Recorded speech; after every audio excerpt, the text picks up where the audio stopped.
2 Kings 7. Then Elisha said, Hear ye the word of the Lord. Thus saith the Lord, Tomorrow about this time shall a measure of fine flour be sold for a shekel, and 2 measures of barley for a shekel in the gate of Samaria. Then a lord on whose hand the king leaned answered the man of God, and said, Behold, if the Lord would make windows in heaven, might this thing be? And he said, Behold, thou shalt see it with thine eyes, but shalt not eat thereof.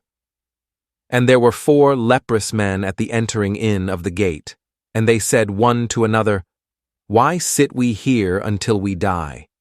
If we say, We will enter into the city, then the famine is in the city, and we shall die there. And if we sit still here, we die also. Now therefore come, and let us fall unto the host of the Syrians. If they save us alive, we shall live, and if they kill us, we shall but die. And they rose up in the twilight to go unto the camp of the Syrians. And when they were come to the uttermost part of the camp of Syria, behold, there was no man there. For the Lord had made the host of the Syrians to hear a noise of chariots and a noise of horses, even the noise of a great host. And they said one to another, Lo, the king of Israel hath hired against us the kings of the Hittites and the kings of the Egyptians to come upon us. Wherefore they arose and fled in the twilight, and left their tents, and their horses, and their asses, even the camp as it was, and fled for their life. And when these lepers came to the uttermost part of the camp, they went into one tent, and did eat and drink, and carried thence silver, and gold, and raiment, and went and hid it, and came again, and entered into another tent, and carried thence also, and went and hid it. Then they said one to another, We do not well. This day is a day of good tidings, and we hold our peace. If we tarry till the morning light, some mischief will come upon us. Now therefore come, that we may go and tell the king's household.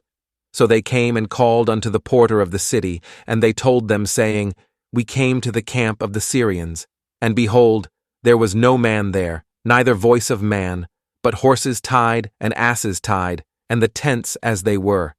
And he called the porters, and they told it to the king's house within. And the king arose in the night and said unto his servants, I will now show you what the Syrians have done to us. They know that we be hungry, therefore are they gone out of the camp to hide themselves in the field, saying, When they come out of the city, we shall catch them alive, and get into the city. And one of his servants answered, and said, Let some take, I pray thee, 5 of the horses that remain, which are left in the city. Behold, they are as all the multitude of Israel that are left in it. Behold, I say, they are even as all the multitude of the Israelites that are consumed. And let us send and see. They took therefore 2 chariot horses, and the king sent after the host of the Syrians, saying, Go and see. And they went after them unto Jordan. And lo, all the way was full of garments and vessels, which the Syrians had cast away in their haste. And the messengers returned, and told the king. And the people went out, and spoiled the tents of the Syrians. So a measure of fine flour was sold for a shekel, and 2 measures of barley for a shekel, according to the word of the Lord.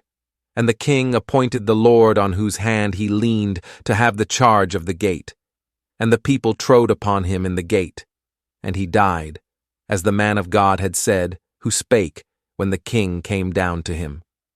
And it came to pass, as the man of God had spoken to the king, saying, 2 measures of barley for a shekel, and a measure of fine flour for a shekel, shall be tomorrow about this time in the gate of Samaria. And that Lord answered the man of God, and said, Now behold, if the Lord should make windows in heaven, might such a thing be? And he said, Behold, thou shalt see it with thine eyes, but shalt not eat thereof. And so it fell out unto him, for the people trode upon him in the gate, and he died.